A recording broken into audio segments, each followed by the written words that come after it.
Salut, bonsoir, comment vas-tu? Ah, très bien. Ça va? Ça va aussi, je te remercie. Alors, il paraît qu'il se passe des choses en Allemagne. Ah. Alors vraiment, je pensais pas les Allemands capables de ça. C'est une forfaiture. Forfaiture. Forfaiture, c'est quand un juge ne respecte pas la loi. Oui, Qu'est-ce qui se passe? Il y a eu en février, fin février, des élections fédérales en Allemagne. Et donc la majorité sortante, c'était une majorité des sociodémocrates, donc le SPD, qui était dirigé par le chancelier Scholz. oui, Il y avait les libéraux et les verts. Oui. Et donc le chancelier les SPD a subi une grave défaite, le plus bas résultat depuis le 19e siècle, depuis sa d'accord. création. Les verts ont pris quand même, en tout cas, une correction. Et c'est ce qu'on appelle l'Union, donc le CDU-CSU, donc les chrétiens démocrates, qui l'ont emporté sous la direction de Friedrich Merz, mais qui n'ont pas fait un super résultat, hein. Ils ont fait 28,5%. C'est médiocre, hein. D'accord. Euh, Merz a fait campagne en annonçant pour protéger la charge fiscale des générations futures, il s'engageait à être très strict en fiscalité sur le budget, sachant que depuis 2009, en Allemagne, il y a un amendement constitutionnel qui interdit au gouvernement de faire voter un budget qui ait un déficit structurel inférieur à 0,35% du PIB.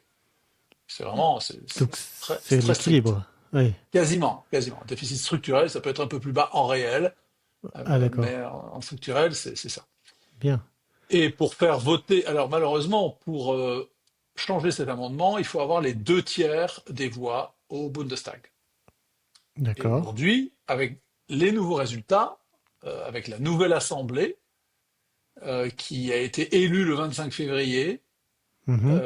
Merz n'a pas ces 2 tiers. C'est-à-dire que l'AfD, le parti de droite populiste, et les Die Linke, les populistes de gauche, ont une minorité de blocage d'un peu plus du tiers. Donc ils ne pourraient pas faire voter dans le futur, l'Assemblée Mhm. qui vient d'être élue pourrait faire voter ça. Et Merz, le problème de Merz, c'est que, en fait, il n'a aucune idée, Oui. d'une part, et il a pas, et il a vu ce que donnait le fait de ne pas avoir d'idée et de pas d'avoir d'argent lorsque Scholz était au pouvoir. Scholz était bloqué par enfin, pas d'argent, c'est-à-dire qu'en fait, oui, il n'avait pas les marges financières pour faire du déficit et se mettre à balancer des centaines de milliards d'euros de Oui. dépenses supplémentaires.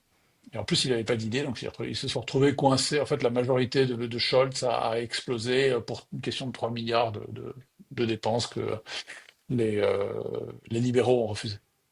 D'accord. Donc, Merz se retrouve coincé, enfin, se retrouve en plus avec l'espèce de folie autour de l'Ukraine et de dépenses de dépenses de défense que l'Europe doit mettre en place. Merz Oui. se dit bon bah oulala, il faut que je dépense, il faut que je dépense. Et en plus, les infrastructures en Allemagne sont, semble-t-il, mauvaises. Donc, il dit, je vais faire un plan à 500 milliards pour les infrastructures, et puis, je vais augmenter le PIB, je vais augmenter les dépenses de défense dans le PIB, et puis je vais rajouter quelques centaines de milliards. En plus, c'est pas tout à fait défini sur la défense. Et pour ça, il doit faire sauter la règle des 0,35% de déficit. Oui. Et pour ça, il a donc besoin des Verts et du SPD. Mais il est obligé de le faire. Il ne peut le faire qu'avec le Parlement sortant. Le Hmm. Parlement sortant siège jusqu'au 25 mars. Ah. Ah oui, C'est-à-dire que puisque... Oui. tous les battus, la Constitution dit que, au plus tard dans les 30 jours, suivant l'élection, le Parlement doit Oui. se réunir. Il peut se réunir avant, mais je Oui. parlerai après. J'en parlerai après. Donc, Merz va faire voter les perdants sur une réforme constitutionnelle capitale qui lui permettra de gouverner pour Oui. la suite, les mains libres. Mais il a quand même dû payer un prix.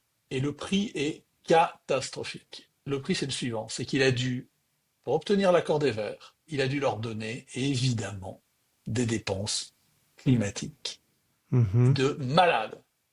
Concrètement, déjà, sur le paquet de dépenses destinées à la défense, il est rédigé de façon tellement vague à la demande des Verts qu'on pourra mettre dedans des dépenses climatiques. Ah oui, D'une part, donc il y a une partie des dépenses soi-disant liées à la défense qui va filer dans ouais, le sable des dépenses climatiques.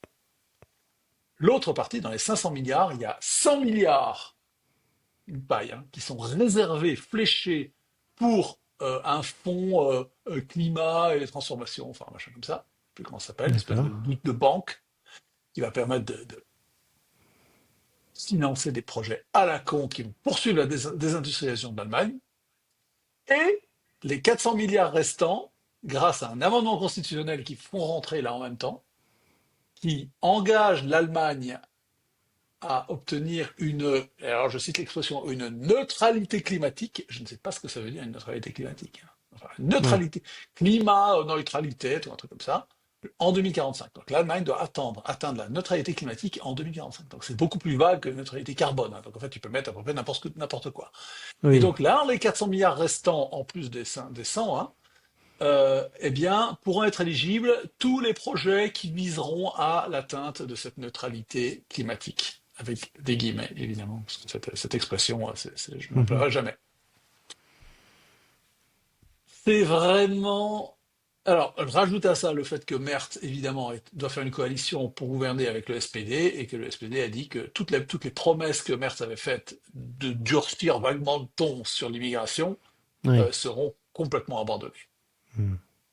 Donc en fait, on se dirige vers d'abord la destruction de l'Allemagne, de l'économie allemande, qui va se poursuivre durant les Alors cinq qu'elle est prochaines années. déjà pas très bonne, hein. Déjà qu'elle n'est pas en bonne forme. En plus, euh, la, comment dire, l'estime l'estime du système politique est complètement ruinée. Parce que si tu utilises un Parlement sortant pour faire voter une loi aussi importante, une réforme constitutionnelle aussi importante, pour engager la suite, mais c'est vraiment je veux dire, les magouilles qu'on voit en France, genre le traité de Lisbonne qui est voté après le référendum de 2005, qui refuse la Constitution Oui. européenne, ou les magouilles de l'élection de 2024, où les partis se sont mis d'accord pour faire barrage. Enfin bon, les électeurs en ont voulu, hein, Mhm. donc c'est les électeurs qui ont choisi. Euh, c'est l'élection française. Les élections françaises, c'est la Suisse, quoi. C'est des élections suisses à côté de ce que font les Allemands. Les Allemands, c'est un coup d'État. Les Verts n'ont jamais eu autant de pouvoir, alors ils sont loin de leur score de 2001 où ils étaient au zénith. Ils étaient du 17%, je crois, 18%. Meilleur Mhm. score là, ils ont fait 11 ou 14, 11, 12, je sais plus, 14 peut-être. Enfin, moyen, quoi. En tout cas, ils ont un poids immense qui leur est donné par Scholz, parce que Scholz refuse de gouverner avec la FD, Oui. refuse de faire et donc il a déclaré qu'il refusait de gouverner avec la FD, donc il est entre les mains de la gauche et des Verts, et donc il est électoralement foutu parce que ses électeurs ne le lui pardonneront pas. Et moi, ce qui me met en colère, c'est que ce sont un petit peu comme en France, hein, euh, les partis dits de gouvernement se comportent tellement mal qu'ils pavent le chemin ils préparent, ils macadament, ils font une autoroute pour Oui. les populistes euh, qui vont appliquer des politiques en France. On connaît les limites du Rassemblement national. En Allemagne, l'AfD, c'est un attelage vraiment. Bon, c'est Mhm. intéressant en certains aspects, mais c'est un attelage en certains. Pour finir, il existe il existerait une manière pour le nouveau Parlement élu de se convoquer lui-même, donc de convoquer le Bundestag. Il faut que 25% des élus le demandent et mettre fin à ces manœuvres qui sont destructrices de la politique, de la morale et de l'économie allemande. Le Et problème, donc l'AfD le demande, pardon, elles ont été votées là? C'est ils vont le voter cette semaine, je crois. d'accord. Avant le 25, ils doivent le faire avant le Oui. 25, puisque le 25, c'est le nouveau Parlement, le nouveau Bundestag. Donc, l'AfD qui a 20-21% des députés a demandé évidemment la convocation, mais ils n'ont pas assez à eux seuls. Ils ont demandé à Die Linke, qui aurait les troupes, de le faire, mais Die Linke refuse évidemment de s'allier avec, avec les méchants de la AfD. La Cour constitutionnelle de Karlsruhe a déjà été saisie par des oppositions, et puis elle a validé, elle a dit bah, le Bundestag siège, peu importe quel Bundestag c'est, il siège, il a le pouvoir de faire ce genre de choses, et voilà. Tout ça parce que Merz veut être chancelier à tout prix, y compris en ne respectant pas l'esprit de la Constitution ou l'esprit d'une élection. Bon bref, pour conclure, l'Allemagne, l'Allemagne continue la descente aux enfers. Évidemment, ils ne se réarmeront pas parce que le front va être cannibalisé, les efforts d'armement vont être cannibalisés. Ils n'ont absolument pas la culture militaire. Ils ont énormément de mal à recruter dans l'armée, dans la Bundeswehr. Mhm. Ils vont peut-être vendre refabriquer quelques matériels, mais ça sera, on peut absolument pas compter sur l'Allemagne militairement en Europe. Économiquement, ça va être une catastrophe et on va en souffrir parce que l'Allemagne, c'est quand même là, le moteur de l'économie européenne. Oui, Et c'est Weimar, quoi, hein, en fait, hein, c'est Weimar renouvelé, c'est-à-dire que comme nous, on se retrouve à peu près dans la quatrième République en ce moment, troisième ou quatrième République, ce que je ne déplore pas, parce que c'était des régimes parlementaires qui étaient pas mal, en réalité. Là, l'Allemagne, ils sont en train de détruire leur système politique parlementaire. Et Dieu sait ce qui viendra, quoi, parce que la colère oui, des électeurs sera là. oui, parce que tu penses que ça peut à nouveau faire accoucher du pire, en fait, c'est ça? Bon, je pense que l'histoire ne se répète pas, hein, Non, mais elle bégaye parfois, mais non, enfin, je pense je... pas qu'il y ait. Mais tu sais, il y avait une bonne vidéo du docteur Alexandre, là, le fondateur de, je sais pas, Doctissimo, c'est bref, un site de médecine, bref, un cas très intéressant. Il disait le problème des manœuvres faites par les partis, par les élites libérales et métropolitaines aujourd'hui en Europe, Oui. de barrer la route à des partis mollement populistes comme le Rassemblement national ou l'AfD, Mhm. c'est qu'un jour, on va se retrouver avec une véritable extrême droite, euh, bien plus sévère que Bardella, Weidel, Le Pen, ou Mélanie, enfin Mélanie, elle est complètement abandonnée. Oui. Et on se retrouvera avec des partis, et on ne sait pas à quoi ils ressembleront, mais ça arrivera. Tant que tu ne vas pas, enfin, soit ça sera une guerre civile. En Angleterre, en Angleterre, c'est une catastrophe aussi. Mhm. La crise démographique, je parle pas seulement de la baisse de la natalité, mais là je parle du remplacement des populations par des populations extérieures, provoquera des mouvements, des mouvements dont on ne peut Mm. pas prédire la teneur, mais qui arriveront. La trahison politique des élites européennes, type l'Allemagne, là en ce moment. Imaginons qu'en France, il se passe un truc du même genre si Macron, enfin, je pense pas que Macron tentera d'avoir un troisième mandat, hein, mais bon. Bon, et puis de toute façon, il peut pas faire voter d'amendement à la Constitution, mais enfin, il peut toujours arriver un truc. Euh, c'est pas réjouissant, quoi, pas du tout, et c'est vraiment, c'est honteux de la part les Allemands ne font que des conneries depuis 20 ans, que des conneries. Mais, oui, non, mais quand je disais que ça pouvait accoucher de quelque chose de pire, c'était un peu ce à quoi je pensais, c'est-à-dire que de la même manière avec la Révolution française, on a vraiment vu des choses complètement dingues se passer. La violence est mais inimaginable aujourd'hui de ce qui s'est passé à l'époque. Mais d'après ma compréhension, elle reflétait aussi une espèce de ras-le-bol du peuple. Et Non, celui-ci, non? non, ça, euh, enfin, dans le cas spécifique, mais c'est le cas de beaucoup de révolutions. Oui. Euh, Tu as une t'as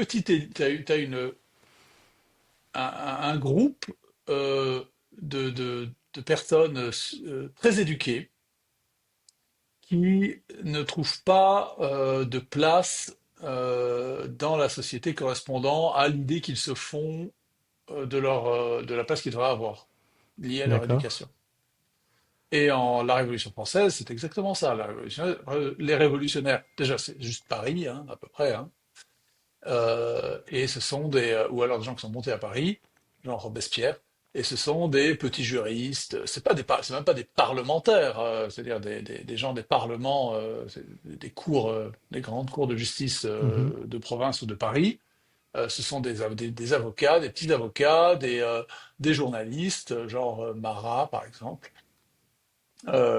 qui ce sont pas, à part le duc d'Orléans, Philippe Égalité, la personne des grandes élites. C'est une masse de personnes très éduquées et qui sont gardées, non, tu vois, qui s'énervent, qui en ont marre parce qu'elles n'ont pas leur place et qui vont devenir radicales. C'est pas la masse du peuple, c'est une minorité. C'est pareil dans la révolution bolchevique. Ce sont beaucoup de juifs qui adhèrent au communisme, qui vont constituer le cœur de la révolution, ou des juifs ou des non-russes. Oui. Lénine n'est pas russe, hein. Ouais, Lénine, c'est un mélange de Turcs et des origines juives aussi, je pense. Euh, Staline, évidemment, qui est géorgien, Trotsky, qui est juif. Ce sont ces minorités très éduquées qui n'ont pas leur place et qui se la feraient, qui profitent de spasmes violents dans la société pour, euh, pour se faire une place.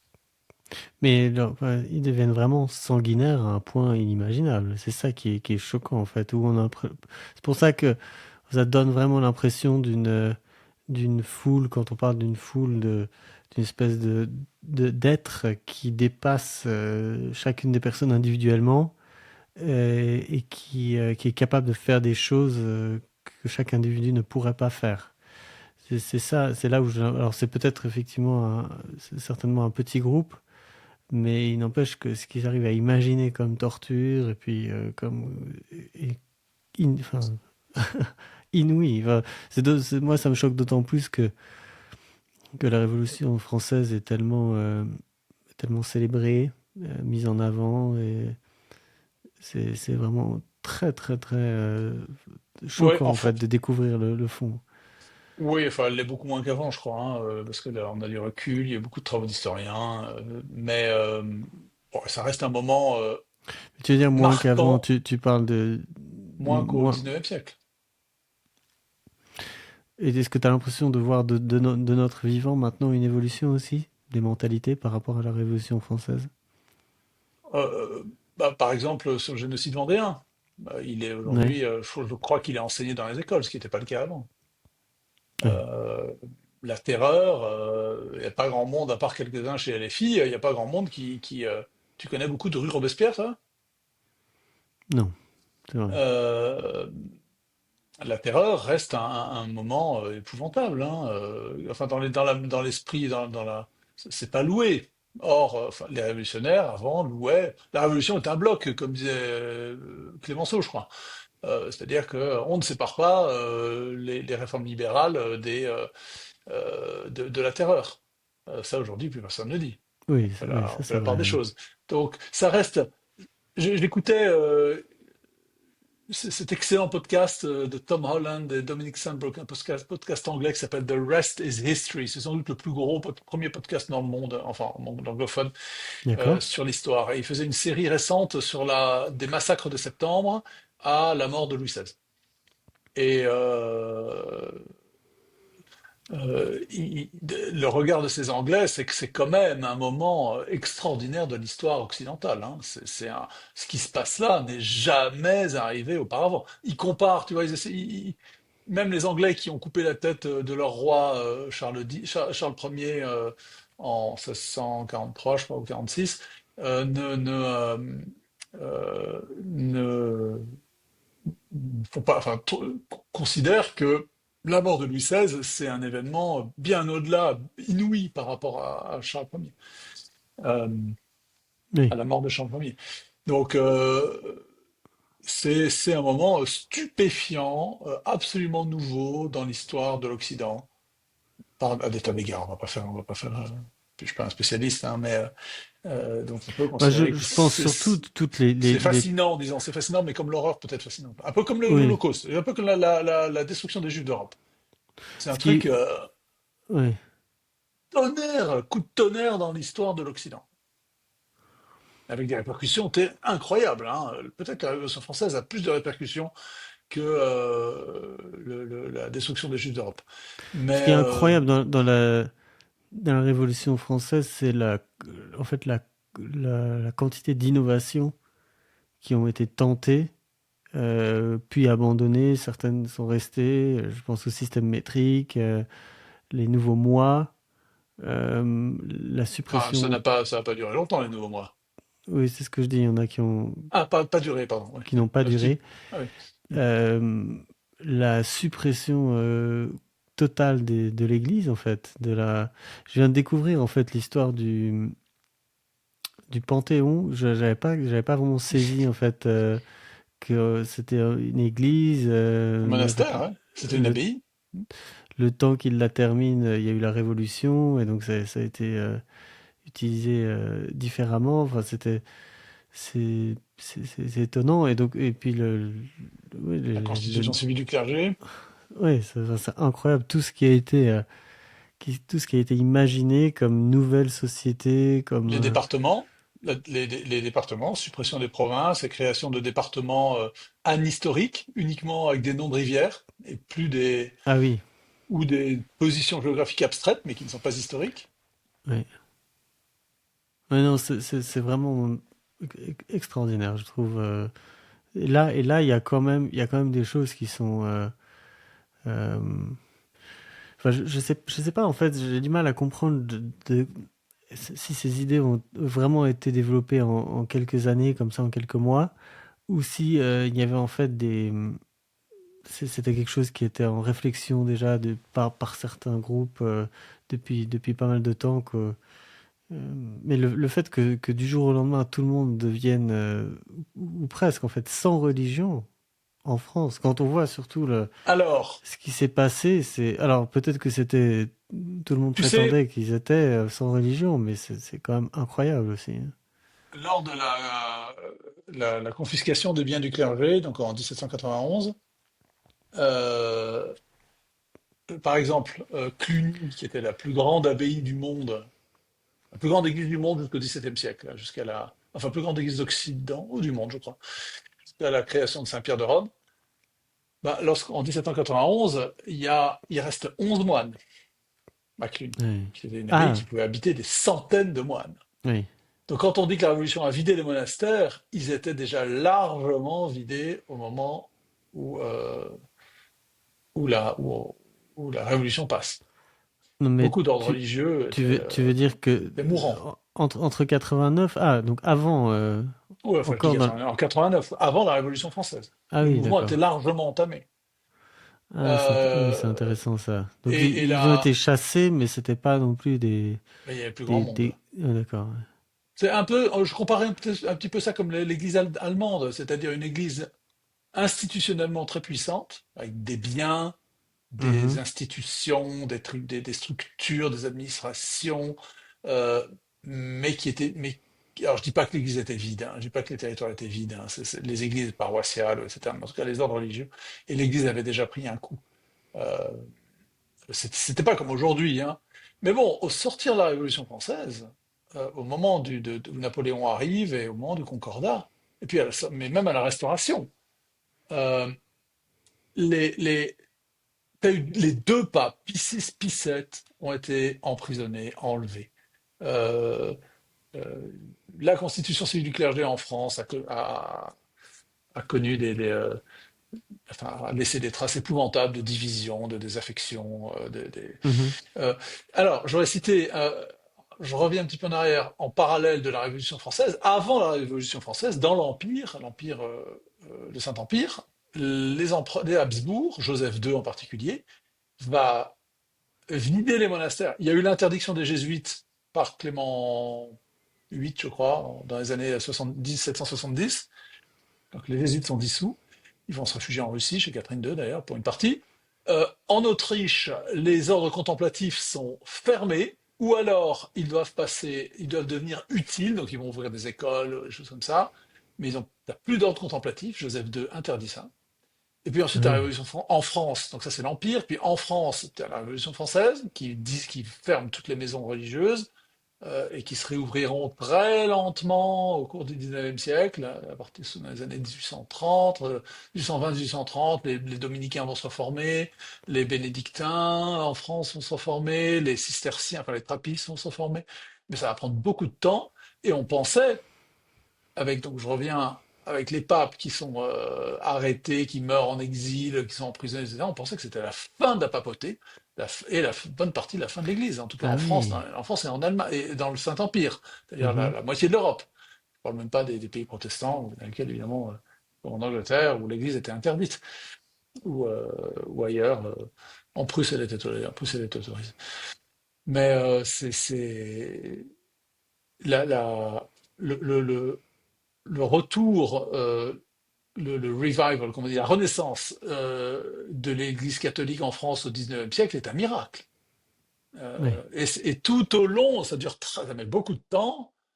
À la fin du XIXe, les élites recommencent à se convertir, à passer au christianisme, au catholicisme, alors qu'elles étaient voltairiennes pendant tout le XIXe siècle, quasiment, à part Baudelaire, dans les artistes, à part Baudelaire, je ne parle pas de Chateaubriand, mais Baudelaire, Balzac, et puis les artistes sont tous occultistes et socialistes. Mm. Il n'y en a aucun qui... Cézanne va à la messe. Et encore, il va Oui. derrière, derrière tout au fond. Je crois que Pasteur, dans les scientifiques, va à la messe. Mais à part ça, c'est vraiment... Et c'est à la fin du 19e que euh, c'est Maritain, Jacques Maritain, qui raconte sa jeunesse étudiante à Paris, où il se rend compte à nouveau, par exemple, il y a des élèves de Polytechnique qui retournent à la messe, mais il n'y a aucun élève de Polytechnique qui allait à la messe, par exemple, tu vois, c'est des étudiants. C'est, c'est- Mais dans le peuple particulier, bon, agricole, pas toutes les provinces, mais beaucoup de provinces françaises étaient revenues, enfin, il y avait une foi ardente, et la France produisait, c'était 95% des missionnaires catholiques dans le monde étaient français. Comme aujourd'hui, 95% des missionnaires, pas seulement catholiques, hein, mais sont coréens dans le monde. C'est vrai. Sud-coréens, des protestants. Bref. Non, mais Euh, c'est vrai qu'on a. Enfin, moi, j'avais pas réalisé en fait cette coupure qu'il y a eu réellement. Parce que quand on regarde la société française, on a vraiment l'impression qu'il y a il y a des familles qui sont catholiques pratiquantes depuis non, non, non. 20 générations, alors Non, que. non. Ouais. Non, non, pas du tout. Et puis, il y a pas même dans les familles, on n'a pas vraiment l'impression qu'il y a des traces de ça, tu vois, de cette rupture. Non, il n'y a pas de mémoire Il n'y a de ce pas côté-là, ouais, hein. pas de mémoire, ouais. Bon, il y avait des structures morales et intellectuelles chrétiennes qui s'étaient maintenues parce qu'il n'y avait pas eu de rupture. C'est seulement après-guerre qu'il y a eu une rupture profonde avec l'exode rural très important, disparition des structures traditionnelles d'allégeance, de fonctionnement, de sociabilité qui pouvaient exister dans dans les groupes paysans et qui disparaissent à l'arrivée dans une des grandes villes. Et là, il y a une rupture avec je ne vais pas dire la foi religieuse, parce que ce serait présumé de ce que les gens vivaient, et ça dépend des provinces françaises, encore une fois. Dans le Midi, par exemple, enfin le Midi Pyrénées, enfin comment est-ce qu'on dit, oui, le Périgord, le sud du Massif central, tout ça, c'était pas du tout catholique. Mais en Bretagne, dans l'Ouest, en Flandre, euh, en Alsace, en Savoie, c'était très fervent, hein. Et, euh, et je suppose qu'on n'a pas vraiment de statistiques, en fait, hein, de cette époque sur ce que les gens déclaraient comme religion aussi.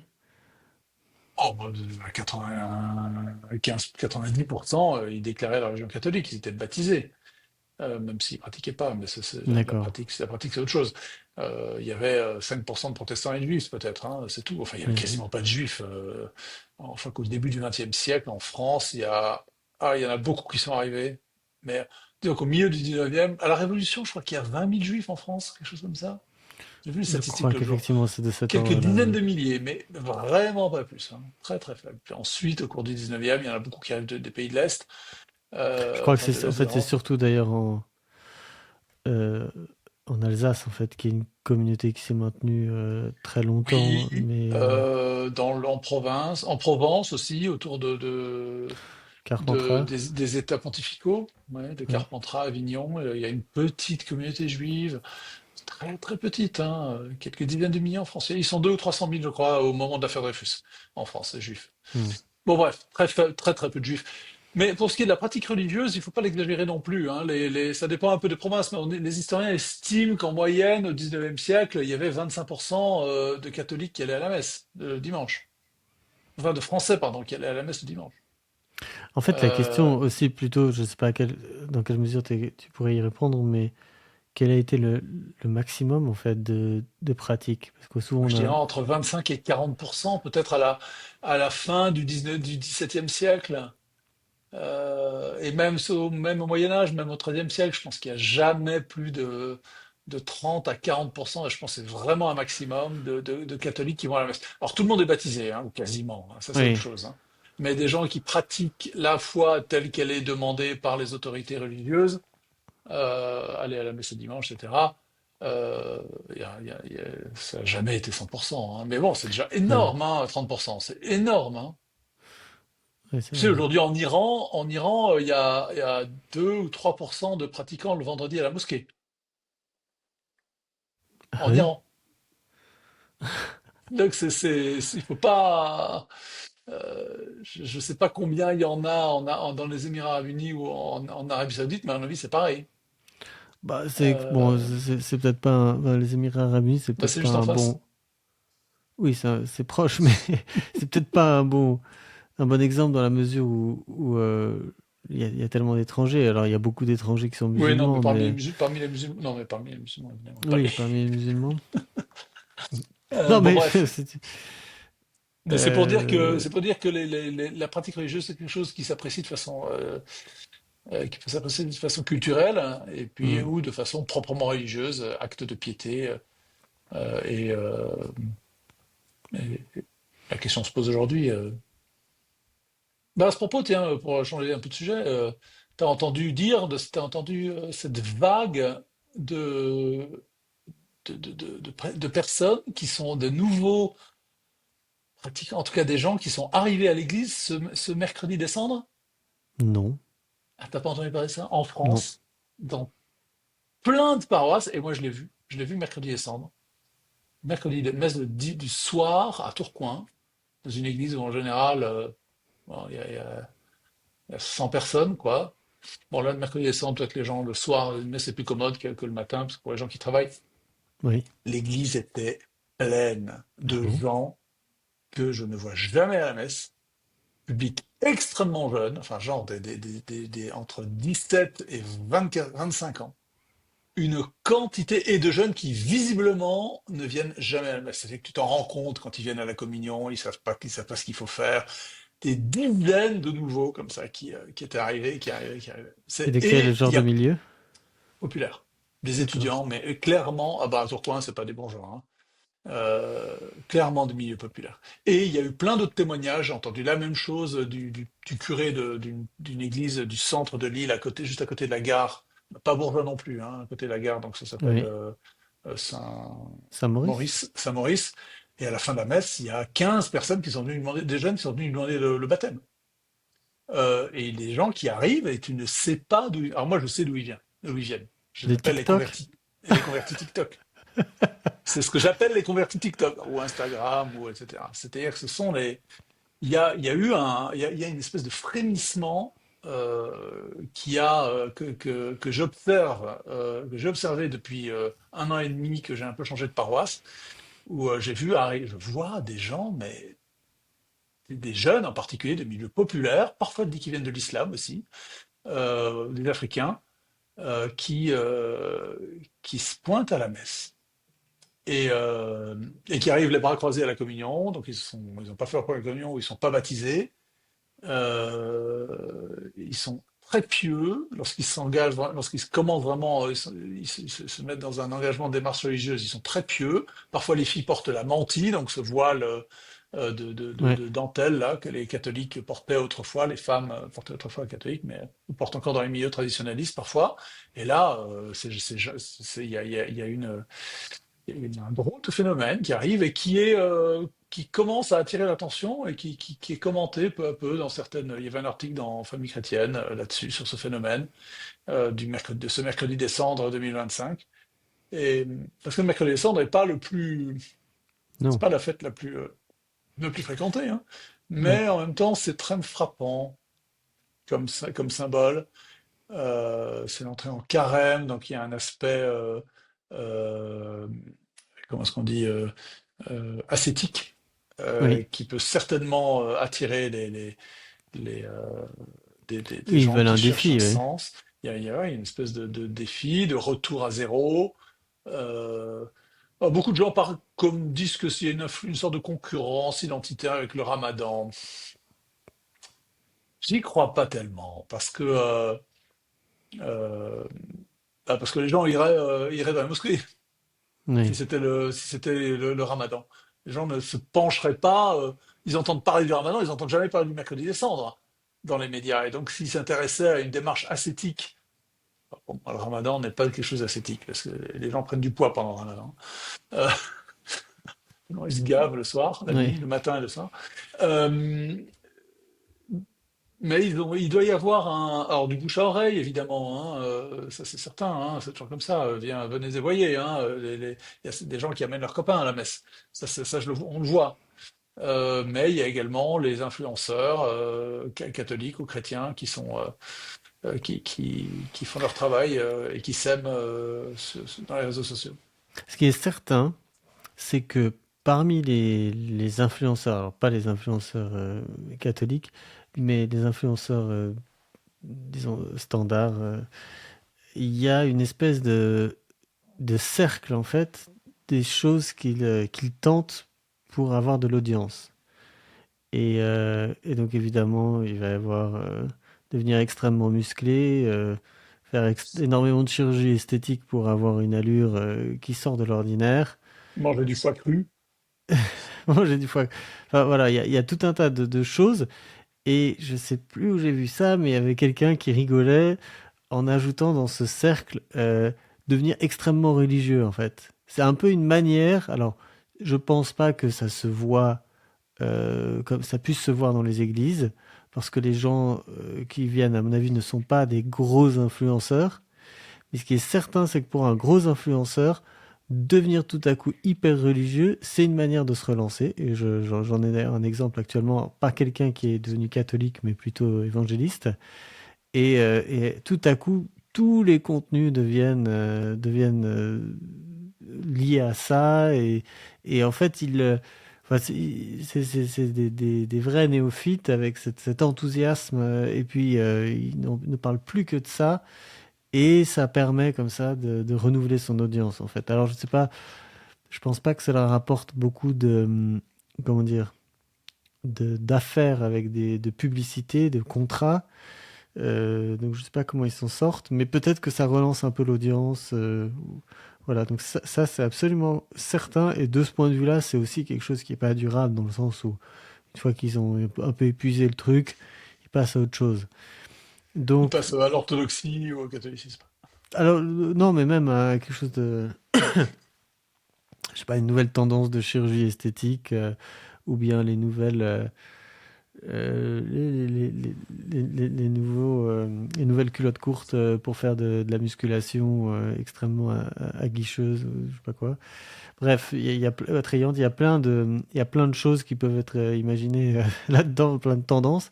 Donc, bon, c'est toujours bien, hein. Moi, j'aime beaucoup le fait de dire en fait, faire semblant d'aller à l'église, c'est toujours mieux que de ne pas y aller, ou bien, enfin, de pas y aller pour les bonnes raisons, c'est toujours mieux que de pas y aller.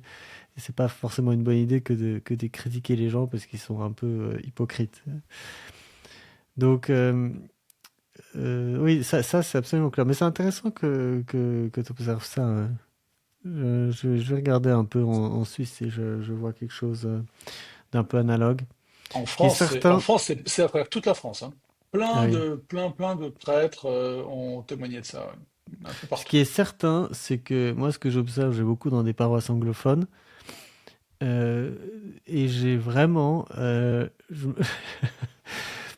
on a vraiment l'impression que les pays, dans les pays dans lesquels je suis, qui sont donc des pays plutôt occidentaux, euh, ont envoyé tous leurs meilleurs missionnaires dans toutes les autres régions du monde, et que maintenant, ceux qu'on retrouve dans ces églises, ce ne sont que des gens de toutes ces régions, donc particulièrement des Asiatiques et des Africains. Et on se dit, rendez-nous. Peut-être que les missionnaires maintenant pourraient venir chez nous parce que c'est un peu déséquilibré. Chez nous, voilà, c'est assez Ah ouais, ça devient étonnant. une église ethnique, hein. Ça devient Oui, oui, en c'est pas, fait, on a enfin, l'impression que le catholicisme n'a de succès et il y en a vraiment beaucoup que dans le sous-continent indien, aux Philippines, et puis, bref, ça c'est assez marquant et que on a l'impression que les missionnaires ont trop bien travaillé à l'étranger, beaucoup plus que ce que les prêtres normands ont fait chez nous. Mais ça m'amène une question que je voulais te poser. Est-ce qu'aller communier comme ça, c'est pour les fragiles? Depuis quand ça date cette histoire? Parce que c'est quand même bizarre, non?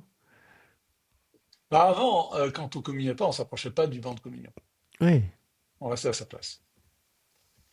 Euh, j'ai observé ça quand j'étais, oh là là, quand j'étais séminariste, ça n'existait pas, je crois.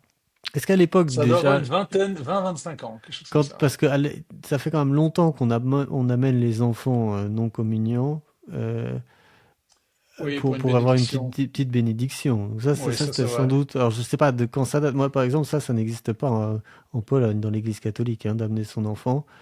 D'ailleurs, la plupart du temps, la communion est distribuée à l'hôtel. Ou alors parfois ils font un truc un peu bizarre qui est que en fait, le long des allées, partout, tous les gens se mettent à genoux et ils forment un couloir. Et donc, plutôt que d'avoir tout le monde qui vient à l'hôtel, parce qu'il y a Ah oui, des foules immenses, les, les, les prêtres parcourent les l'église. allées Hmm. euh, de cette manière-là, et puis ils se remplacent parce que généralement il y a plus de gens que, enfin, que une Ouais, je ligne comprends. de Ouais, je toute comprends. l'église, donc ils sont obligés de le faire en plusieurs fois, donc les prêtres vont et viennent. Donc ça aussi, déjà, de bénir les enfants, mais maintenant de bénir les adultes, c'est très récent en fait, hein. Ah oui, je crois que ça a une vingtaine d'années. Pas plus, j'ai pas souvenir de ces gestes auparavant. Mhm. Donc, tu peux amener ton enfant, puis le prêtre voyait qu'il avait pas fait, il était petit, Ouais. donc soit il lui demandait est-ce que tu as fait ta communion, alors il le bénissait. Hmm. C'est très récent, t'as raison. Ouais. Hmm. Et ça m'amène à une Pourquoi tu autre. dis que ça serait pour les fragiles? Bah parce qu'en fait, c'est pour. Je sais pas, c'est comme donner une médaille au perdant, en fait. Tu vois, c'est un peu Ouais. l'autre consolation, en fait, dans le sens où je pense que si t'es. Bah non, parce que il y a des gens qui sont pas en état de communier.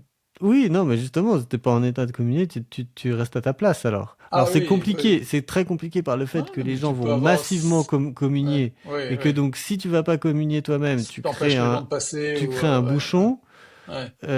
Et donc là, je peux comprendre à la rigueur, mais ça aussi, pour moi, c'est vraiment totalement anormal cette situation d'avoir je sais pas, les 80% des gens qui vont communier. Et ça m'amène à une autre question. Enfin, donc moi, j'estime que cette espèce de lot de consolation, de cette bénédiction, ou je sais pas quoi, je, enfin, Ah, je te trouve sévère. Moi, je me m'arrêterai pas non, mais dans la là-dessus. mesure où c'est quelque chose de nouveau qu'il n'y avait pas avant et qu'on n'avait pas l'habitude de faire, c'est pour ça que Ouais, mais j'ose ça. c'est un geste pieux, c'est un geste d'humilité, Oui.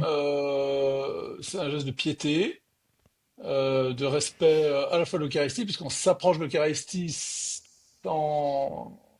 sans pouvoir, tu vois, on aimerait bien, mais on peut pas, et puis un jour on peut, on finit par pouvoir.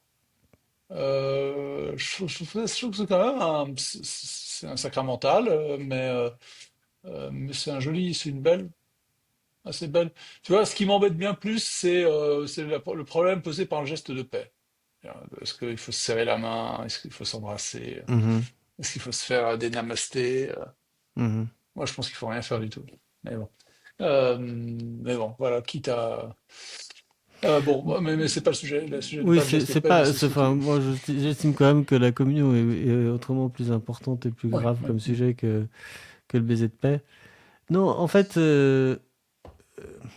ça m'amène en fait à une autre question que je me pose souvent et que j'aimerais te poser, qui est finalement, en fait, je pensais à ça dans le contexte du jansénisme, où en fait, il y avait vraiment cette idée que la vraie communion pure, etc., qui est vraiment méritée, c'est maximum deux, trois fois par an, en fait. Tout le reste, c'est pas vraiment justifié.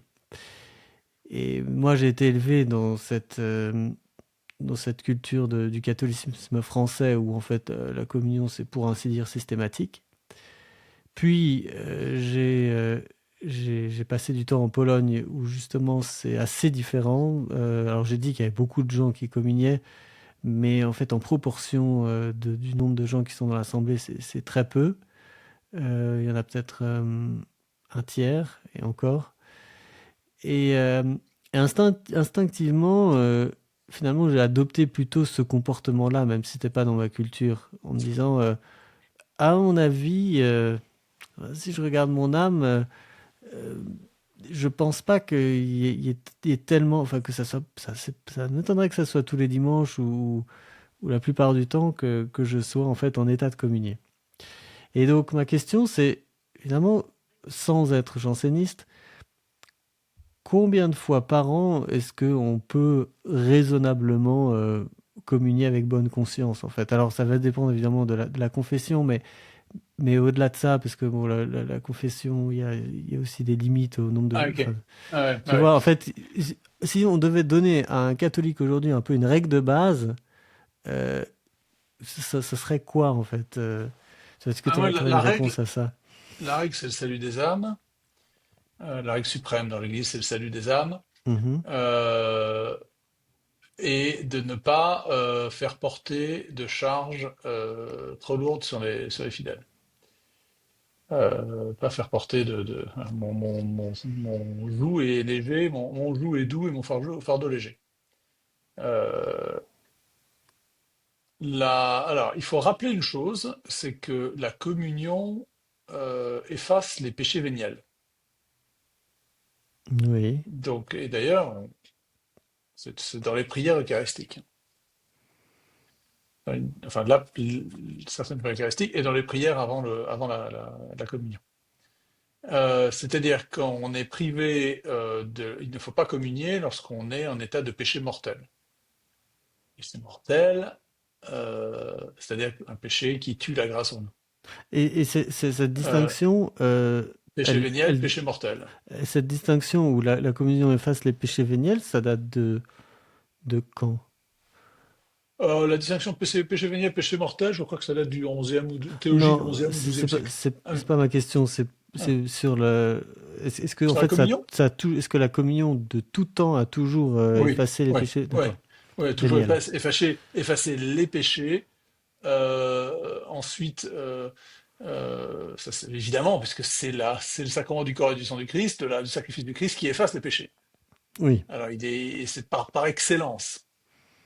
Mais en raison de l'interprétation des Écritures, de saint Paul en particulier, et puis sur le fait qu'il ne faut pas communier quand on a un péché grave, ou qu'on boit, on mange sa propre condamnation si on le fait, il y a ensuite des distinctions qui ont été faites, et puis l'instauration de la communion, du sacrement de pénitence, de la confession, qui a eu différentes formes au cours de l'histoire de l'Église, jusqu'à celle qui est aujourd'hui, qui est la confession dite auriculaire, c'est-à-dire à l'oreille du prêtre et pas une confession publique.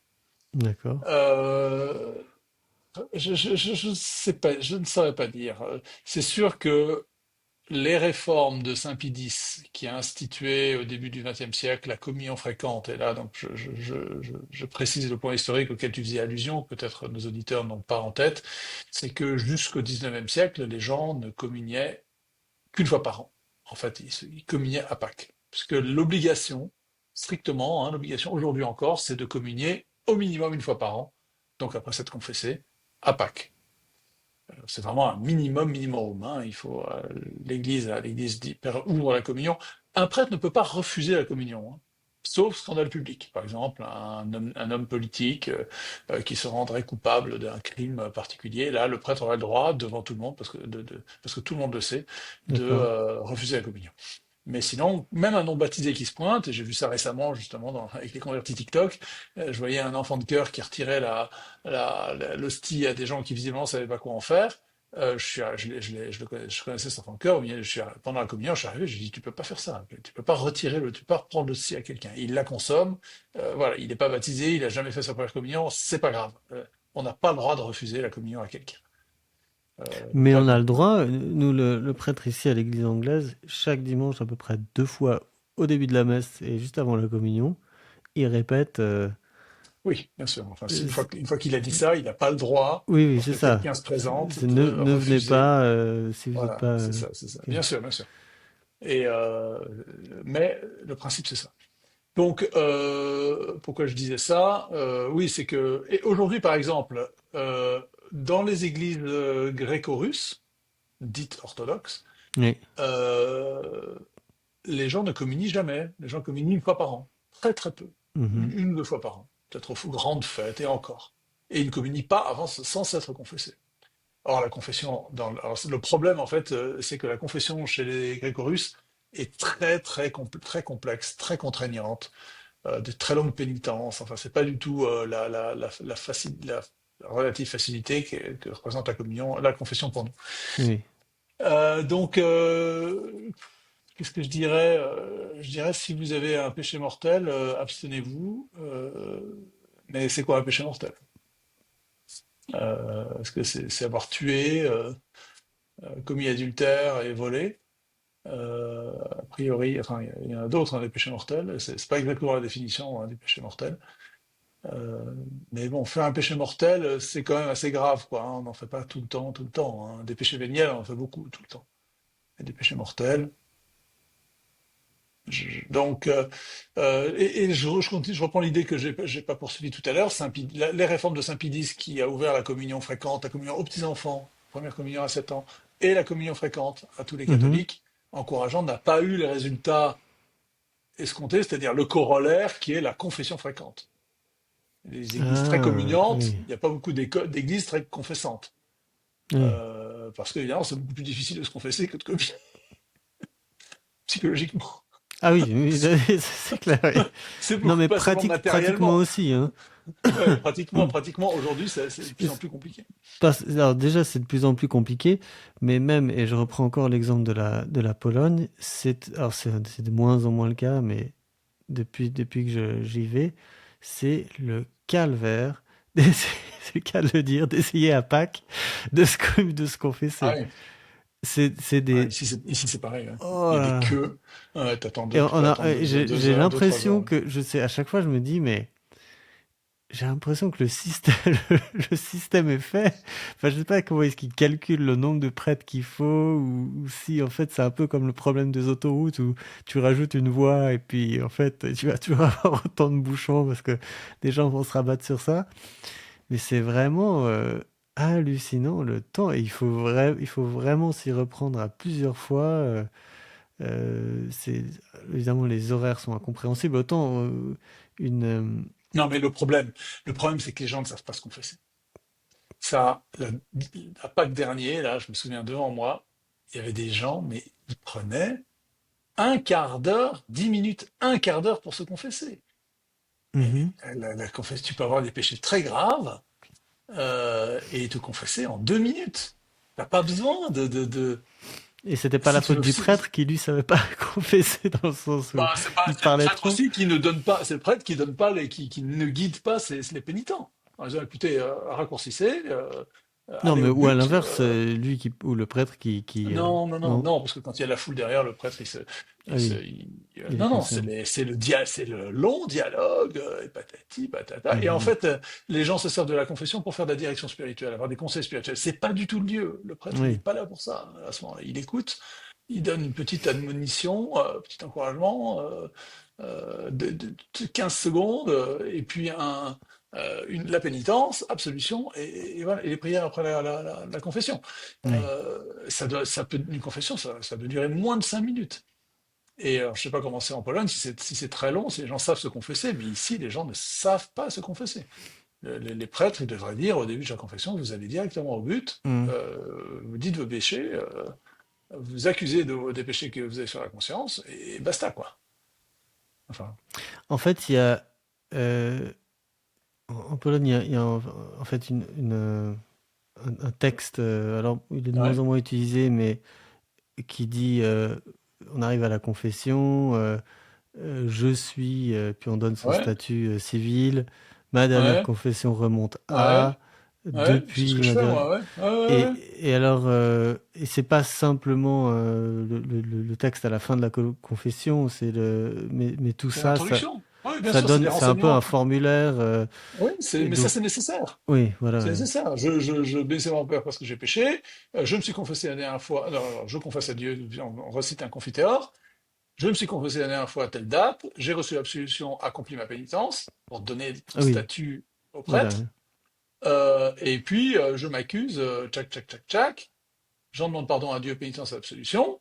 Et à vous, mon père, pénitence et absolution. Et le prêtre, ensuite, te fait un commentaire, enfin, une petite admission. Il te donne Mhm, une pénitence. Tu récites la de contrition, il donne l'absolution, il récite la petite prière de bénédiction à la fin, et merci mon père, au revoir. Et ça, c'est, mhm. allez, 3 minutes, Oui, max. c'est ça, oui. Non, ça Et me là, paraît. et ça défile derrière, quoi. T'as pas tout. Ouais, Les gens derrière, ils attendent pas pendant un quart d'heure que tu t'épanches. C'est pas le lieu. C'est pas le ouais. lieu. C'est un truc quasiment. Enfin, il faut que c'est pas sentimental. C'est pas. Aujourd'hui, il y a même des formulaires dans l'Église catholique. Il faut prendre un texte de la parole de Dieu, puis le lire avec le prêtre. Mhm, Ouais, ça va quand t'as 25 prêtres pour 50 personnes. ouais. Ou quand tu fais une confession, vraiment dans un cadre où il n'y a personne, tu prends rendez-vous, 1 heure avec le prêtre. Vraiment, Bah aujourd'hui, c'est un peu ça le problème, parce qu'à nouveau, pour revenir sur la Pologne, à chaque messe, du début jusque bah, au à début l'Eucharistie. de l'Eucharistie, en Il y a fait, des prêtres qui il y a, confessent. il y a, il y a, il y a au moins un prêtre qui Ouais, confesse ouais, quelque ouais. part. Donc ça permet quand même aussi Ah oui, découler le de stock. donner du débit, et puis surtout de donner des... Pardon? Découler le stock. Ouais, d'écouler le stock, de faire baisser le niveau, et- mais aussi de donner, comme tu disais, pas seulement l'occasion aux gens d'aller communier, mais aussi de se confesser. Pour revenir sur ma question, parce que finalement j'ai un peu une réponse, moi j'ai l'impression, j'aurais tendance à dire que, à moins de se confesser, enfin, c'est pour une personne qui se confesse tous les mois, je pense qu'elle peut raisonnablement aller tout le temps, enfin, tous les dimanches à la communion. Mais pour quelqu'un qui le ferait, disons, trimestriellement, je pense que, à mon avis, après un mois et demi, on a un peu, on a un peu Ouais, la ouais. confession, elle est un peu périmée, en fait, la précédente. J'aurais tendance à dire ça, en fait.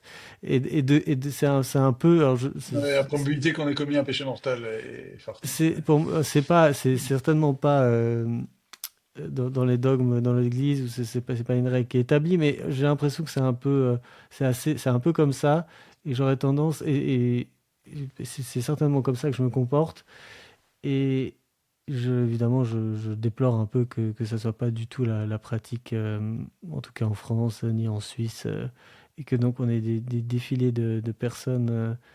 Enfin, moi, ça m'attriste en fait, un peu de me dire qu'il y a tellement de personnes qui. Enfin, toi, tu dis, il ne faut pas refuser la communion aux gens, il faut que. C'est quand même bien. Et en plus, ça absout les péchés. Mais j'ai quand même un peu l'impression qu'on on parle plus de la même chose en fait, s'il y a tellement de gens qui y vont alors qu'ils seraient Ouais. clairement pas en état. Je sais pas exactement. Ouais, il faut, c'est complexe parce que il faut pas non plus instaurer une relation légaliste à l'Eucharistie. Euh, Mhm. c'est,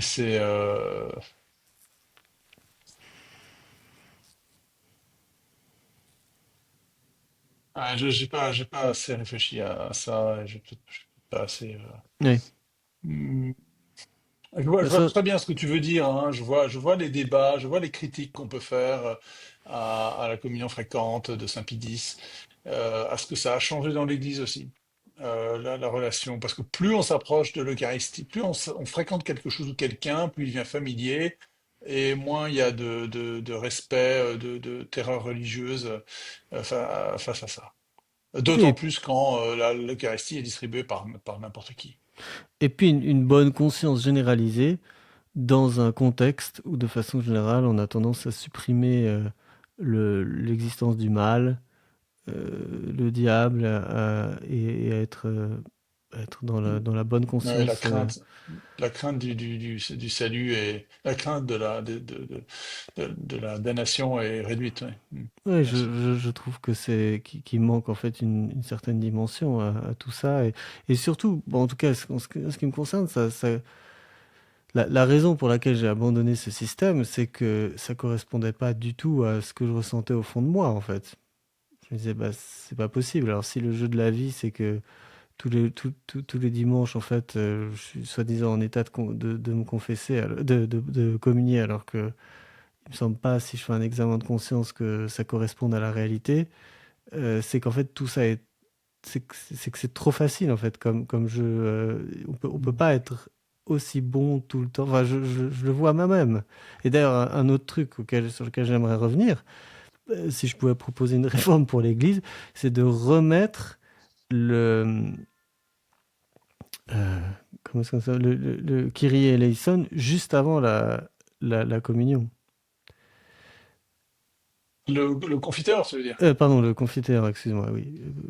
Juste Mm, parce que ouais, le nombre de euh, fois, moi, ça m'est comme dans arrivé. l'ancien rituel, comme dans le missel de 62. Oui. Ouais, je suis pas d'accord. Enfin Et bon, ouais, je suis pas la d'accord avec ça. raison, c'est que ça, c'est une espèce. Enfin, moi, je le vois, ça, ce confiteor, comme une mini communion. Ouais, excuse-moi, une mini Une confession. confession, oui, Et effectivement. c'est pas, ça m'est arrivé très souvent de entre justement le début de la messe, donc ce premier confiteor et la communion, d'avoir tout à coup des pensées impures pendant et de me dire mince, Ouais, mais j'aimerais là, bien avoir Christophe, ça à la fin. Enfin, oui, je comprends. Mais alors là, tu déplaces là, tu as une régression ad infinitum, hein, parce que entre le moment. non, mais raisonnablement. Ce que je veux dire, c'est que ça, pour moi, ça a beaucoup plus de sens de le faire avant, à ce moment-là. Ouais, mais Mais après, tu as l'Eucharistie, peut-être c'est une tout un objection. procès. Ouais, alors, l'origine de ce confiteor avant la communion, c'est que le livre, dans un livre ancien, un livre liturgique ancien de 62, la messe privée du prêtre est devenue le modèle de la messe. Or, la messe Hmm. pontificale, c'est le modèle normalement. Et dans la messe pontificale, est-ce qu'il y a un confiteor dans la communion? Peut-être. Je sais pas. Mais c'est aussi parce que, en fait, il n'y avait pas de confiteor à la messe au début. Enfin, il y en a un, mais Ah, il est entre le prêtre et le servant d'autel. Il n'est pas avec les autres fidèles, normalement. Même si les fidèles peuvent dire les prières au bas de l'autel, avec le confiteor avant le début de la messe, en fait. Enfin, de la messe proprement dite. d'accord. Dans le missel de 62, et donc le confiteor a été repoussé après, parce que sinon ils n'avaient pas l'occasion de le dire. Les fidèles. D'ailleurs, les fidèles. Oui. Hmm. Et d'ailleurs, le prêtre emploie une formule d'absolution, absolution des péchés. Il y a une formule d'absolution, hein, Mhm. indulgentia, absolutionem, etc. Je vous donne l'indulgence, l'absolution, juste à ce moment-là, formule qui n'existe plus dans la messe actuelle, mais Oui, qui s'adresse aux péchés véniels, enfin, qui est une absolution des péchés véniels, pas des péchés oui, mortels.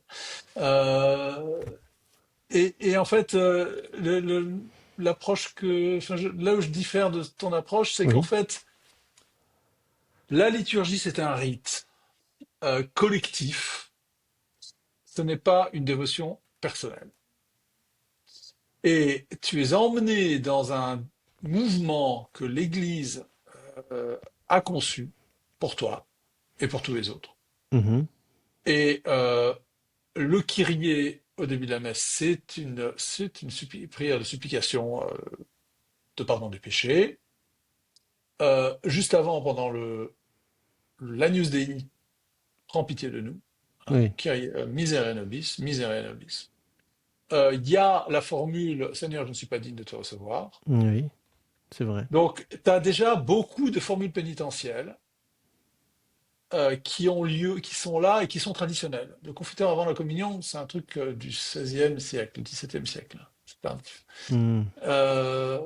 et je trouve que c'est une corruption. Enfin, bon, ça n'entache pas la valeur de la messe, etc., bien sûr, mais je pense que c'est un truc dont on pouvait se passer et Ah, qu'on a eu d'accord. raison d'enlever. Et donc, tu vois, d'essayer de reconcevoir la participation à la liturgie comme un mouvement dans lequel l'Église t'emmène, avec, elle te garantit qu'il y a déjà tes formules. Le pardon des péchés, tu l'as en communion.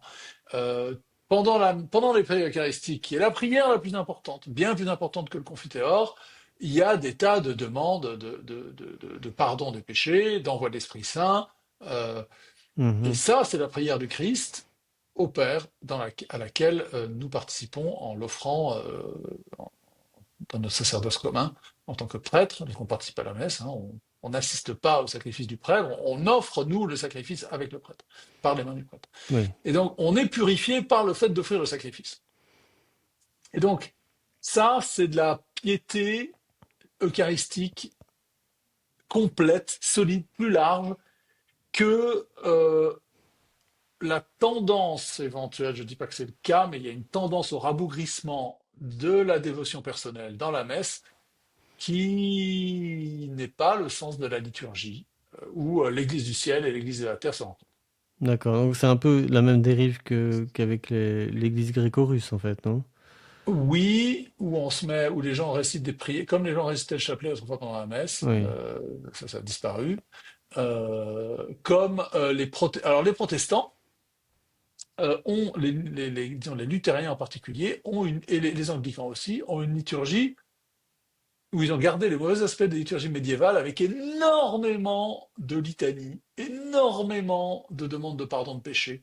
Un truc qui était très présent dans les liturgies médiévales qui ont été réformées après le Concile de Trente. D'accord.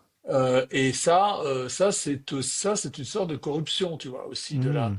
où l'Église, où la messe n'est plus que le moment où on demande pardon, pardon, pardon, pardon. Dans les liturgies orientales, il y a aussi énormément de litanies. La litanie, c'est toujours prends pitié de nous, misère Mhm. nobis, hein, misère nobis, Kyrie eleison, Kyrie eleison, Kyrie eleison.